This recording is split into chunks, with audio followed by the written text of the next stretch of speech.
of a government audit or an investigation.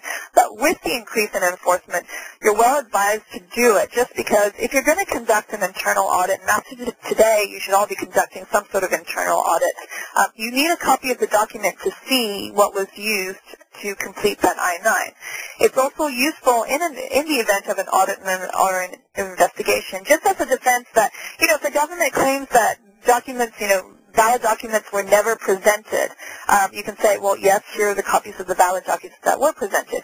Or the government may say, you should have known that this wasn't a genuine document. You can say, no, look, this is the copy of the Social Security card and the driver's license. They appear to be reasonably genuine to me, and here's a copy. If you do make a copy, attach it, you just staple it, or clip it together with the I-9. And remember, even if you're making photocopies, you still have to complete Section 2. There is one exception, to this photocopying issue. If you are signed up with E-Verify, you do have to photocopy a document if it was used as part of the photo screening tool. And that's usually the only two documents that they have as part of the photo screening tool if you're an E-Verify employer are the permanent resident card, the green card, and the EAD. If you're not, remember, if you're not an E-Verify employer, no requirement to copy, but we strongly recommend it.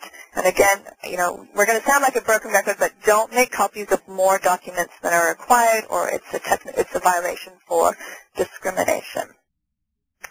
So what if the employee can't produce the required documents within 3 days? But they tell you, I have a receipt. Can you accept a receipt? Well, it depends. There is something called a receipt rule, but it only applies to 3 very specific situations.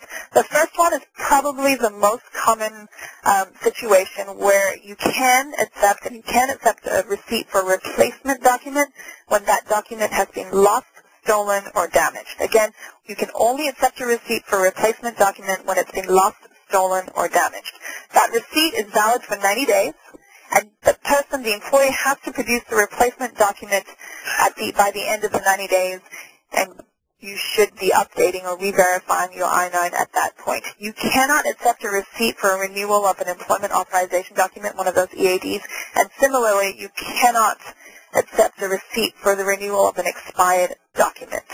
And there's just an example here. How do you I-9 someone who's giving you a receipt? So, for example, someone here's got a receipt for passport. You would put receipt passport issued by the Department of State with the receipt number, and you can't really quite fill in the expiration date yet. But when you receive the actual document, you're going to line up the word receipt, put the expiration date, and then just initial it.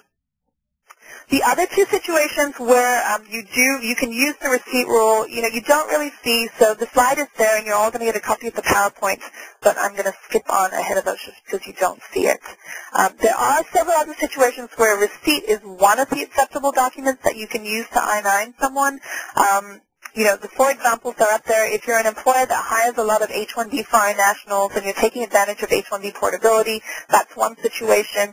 If you've got an F1 student who's filed a CAP-GAP H-1, that's another. F1 STEM students with extended OPT and work visa extensions where you get an additional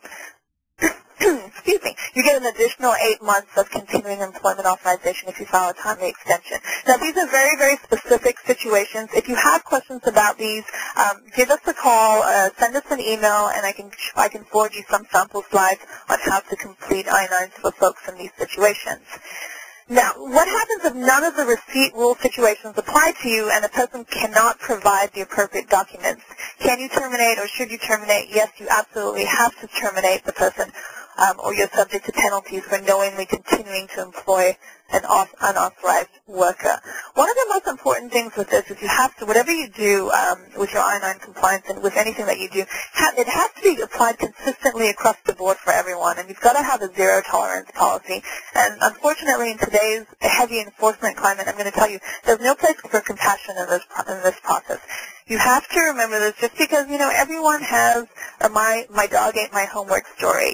Some of them are reasonable. I mean, we've been in this situation before where, someone has moved and they can't find it or, it's still being, their stuff is still in boxes being shipped across the country. Or, the other one is, I'm living with my parents, my stuff is in storage, I can't find my documents to complete, to show you that I'm authorized to work. If they cannot produce the appropriate documents within your 3 business days, you have to terminate. And that's why it's good practice to, when you send an offer letter to someone, tell them to bring in, give them, send them an I-9 and tell them to bring in the appropriate documents so that they can complete the I-9 on the first day of work. Okay, on to the subject of re-verification. So when do you re-verify or update your I-9? In all likelihood, we're talking about someone with a visa or someone who's got an EAD expiring. So you've got to do it on or before the person's employment authorization expires. It's good practice to calendar for 6 months before that, prior to that expiration date so that you remember to do it before their employment authorization expires. You are basically completing Section 3 of the I-9 form. Again, it's the person, you're going to have the original I-9 that you would have completed for someone, their employment authorization is expiring. It's sort of human nature, or the natural tendency to ask for the renewal of the expired document. But remember, you cannot do that. You've got to give them the list, and you've got to let the employee decide which documents that they want to choose, even for re-verification purposes. And the other new one, remember, there's a new form that became effective on April 3rd, 2009. So you've got to be using one of the 2209 or one of the newer versions of the form. When you re-verify someone, if the original form predates the 2209 version, you've got to complete the new form. So you can you have 2 options, just complete a brand new form, have the person fill out Section 1, or you can just, you can complete Section 1 by writing the name of the alien across, and then you complete Section 3. And, when I'm talking about, the options that you have, whenever you're in doubt, if you end up doing some sort of internal audit or anything that you do, whenever you're in doubt, go ahead and just complete the new I-9. A re-verification issue that comes up a lot as well is you cannot re-verify U.S. citizens or lawful permanent residents or green cards because, someone with a green card, their status never expires, so you're not going to be re-verifying them. You also don't re-verify continuing employees. I'm talking about someone who goes on maternity leave or paternity leave, disability, any sort of unpaid leave or sabbatical, if someone's promoted or demoted or transferred to a different office. When talking about anyone with an expectation of continued employment, you don't have to re-verify them. Now, there is one exception. Remember I said you don't re-verify anyone who's a lawful permanent resident or someone who's a green card holder. There is one exception to that rule. Sometimes someone will have a temporary green card stamp, or what we call a temporary I-551 stamp. And who's going to have these? Sometimes if you've got someone who's gone to their local downtown office for an interview, if their case is approved that day, they'll get one of these stamps, and they'll get a stamp in their passport that looks like this, and it does say temporary I-551 stamp. Or you'll have someone who goes to a green card interview at a U.S. embassy abroad, and it'll say temporary I-551 right here, and it's usually valid for 1 year. So anyone who's got one of these temporary I-551 stamps, you have to calendar and you have to re-verify their I-9 on or before their expiration. One situation that's a little bit confusing and it's somewhat unresolved even though there's a newer handbook, some people get 2-year conditional green cards. Who would these people be? Some folks who, if you are here and you marry a U.S. citizen, you may get a 2-year conditional green card. Or if you're an EB-5 investor, you may get a 2-year conditional green card. The folks who get these 2-year conditional green cards actually are required to file one last application within, before the 2 years expires to get that conditional aspect removed. Someone with this situation, and if they actually forget to file that application to remove the conditional aspect of the green card, the government can issue a notice to appear and they can be deported.